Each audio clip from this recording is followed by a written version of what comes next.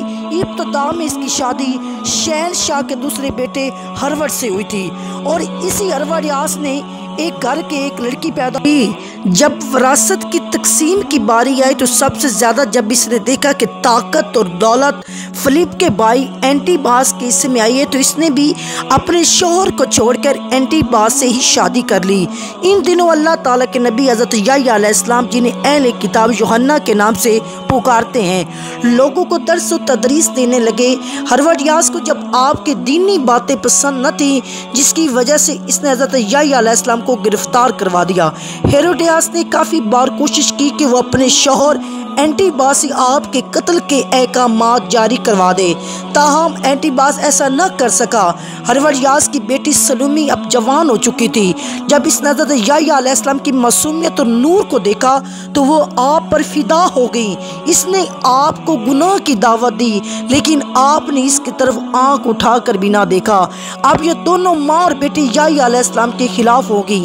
ایک دن بادشاہ اینٹی باس کے سامنے سلومی نے بہت ہی بےہودہ ڈانس کیا۔ رقص کرتے ہوئے اس نے اپنے جسم کے سارے کپڑے اتار ڈالے۔ اس رقص میں بادشاہ نے بہت ہی دلچسپی لی۔ اس کو سلومی کا یہ رقص بہت ہی پسند آیا۔ اس نے سلومی سے کہا تم کیا مانگنا چاہتی ہو، میں تم کو حاضر کر دیتا ہوں۔ اس عورت نے جواب دیا میں چاہتی ہوں کہ تم حضرت یحییٰ علیہ السلام کو قتل کر دو۔ بادشاہ جو کہ بھرے ہوئے محل میں سلومی سے عہد کر چکا تھا اس نے یحییٰ علیہ السلام کو شہید کر دیا تھا۔ اسی طرح سلومی اور اس کی ماں اس گناہ میں بھی شامل ہو گئی تھی۔ اور 7ویں نمبر پر جمیل ابو لہب کی بیوی تھی جس کا اصل نام عروہ بنت حرب ہے۔ اس کی آنکھوں کا بینگا پن نمایاں تھا جس کی وجہ سے لوگ اسے کانی بھی کہا کرتے تھے۔ قرآن پاک میں اللہ تعالیٰ نے ابو لہب اور اس کی بیوی کو انتہائی سخت الفاظ میں کہا ہے۔ اس کی وجہ ابو لہب اور اس کی بیوی کا نبی کریم کے ساتھ مشرکانہ رویہ تھا۔ یہ دونوں میاں اور بیوی آپ کو تکلیف اور اذیت پہنچانے کا کوئی بھی موقع ہاتھ سے جانے نہیں دیتے تھے۔ روایت کے مطابق جمیل نبی کریم کی راہ میں کانٹے بچھایا کرتی تھی۔ جب سورۃ لہب نازل ہوئی تو ابو لہب کی بیوی غصے سے بے قابو ہوئی اور بہت ہی بڑا پتھر اٹھا کر مکہ میں آپ کی تلاش میں نکل پڑی۔ یہ کعبہ میں ابو بکر صدیق کے سامنے آئی، اس حالت میں آئی کہ اس کے منہ سے جاگ نکل رہی تھی۔ یہ نبی کریم کے خلاف انتہائی نازیبا الفاظ بھی پڑھ رہی تھی، حالانکہ آپ اس وقت حضرت ابو بکر کے ساتھ موجود تھے، لیکن اللہ تعالیٰ کی رحمت اور کرم سے جمیل کو آپ کو نہ دیکھ سکیں۔ وہ وہاں سے گھر کی طرف روانہ ہوگی۔ بے شک جمیل تاریخ کی بدبخت ترین عورتوں میں شامل ہے کیونکہ اس نے نبی آخر الزمان سرور کائنات وجہ تخلیق کائنات حضرت محمد مصطفیٰ کو بے شمار تکلیفیں دی ہیں۔ زمانے کے اندر بہت ہی بدبخت لوگ آئے ہیں لیکن تاریخ ان 7 عورتوں کو ہمیشہ یاد رکھے گی جو اتنی بدبخت تھی جنہوں نے نبیوں کو قتل تک کروایا۔